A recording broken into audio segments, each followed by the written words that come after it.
Mission Lok Sabha માટે Bhajap action મોડમાં આવી ગઈ ત્યારે ચૂંટણી પહેલા જ ગુજરાતમાં કોંગ્રેસ અને આમ આદમી પાર્ટીના 2100થી વધુ કાર્યકરો ભાજપનો ખેસ ધારણ કર્યો. મુખ્યમંત્રી અને ભાજપ પ્રદેશ અધ્યક્ષ સી.આર. પાટીલે તમામને ખેસ પહેરાવી આવકાર્યા હતા. જેમાં 12 જિલ્લા પંચાયતના કોંગ્રેસના સભ્યો, 5 પૂર્વ કોર્પોરેટર, કોંગ્રેસ આપમાંથી ચૂંટણી લડેલા 5 નેતા, કોંગ્રેસ અને આપમાં પ્રદેશ લેવલે કામ કરતા 50થી વધુ નેતા, કોંગ્રેસ આપમાંથી તાલુકા પંચાયતના ચૂંટાયેલા 42 સભ્યો, 3 એપીએમસીના ચેરમેન, 50થી વધુ સહકારી ક્ષેત્રના આગેવાન, કોંગ્રેસમાંથી જિલ્લા અને તાલુકા પંચાયત લડેલા 200થી વધુ કાર્યકરો સહિત કુલ 2100થી વધુ કાર્યકરો વિવિધ પાર્ટી છોડી ભાજપનો ખેસ ધારણ કર્યો.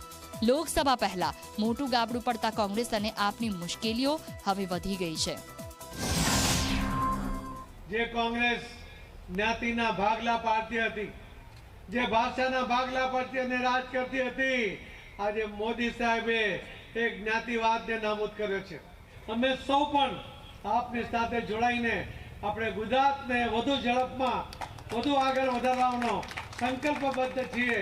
આજે ગુજરાતમાંથી રાજકોટ જિલ્લો, રાજકોટ શહેર, ઉત્તર ગુજરાત, મધ્ય ગુજરાત, બરોડા જિલ્લો, અલગ અલગ જિલ્લામાંથી લગભગ 2100થી વધારે અલગ અલગ પક્ષના કાર્યકર્તાઓ એમની પાર્ટી છોડી અને ભારતીય જનતા પાર્ટીમાં જોડાણા છે. હું પ્રદેશ ભારતીય જનતા પાર્ટી વતી આ બધા જ આગેવાનોનું સ્વાગત કરું છું. ભારતીય રાષ્ટ્રીય કોંગ્રેસ ક્યાંક ને ક્યાંક અમુક મુદ્દાઓમાં ભટકી ગઈ છે.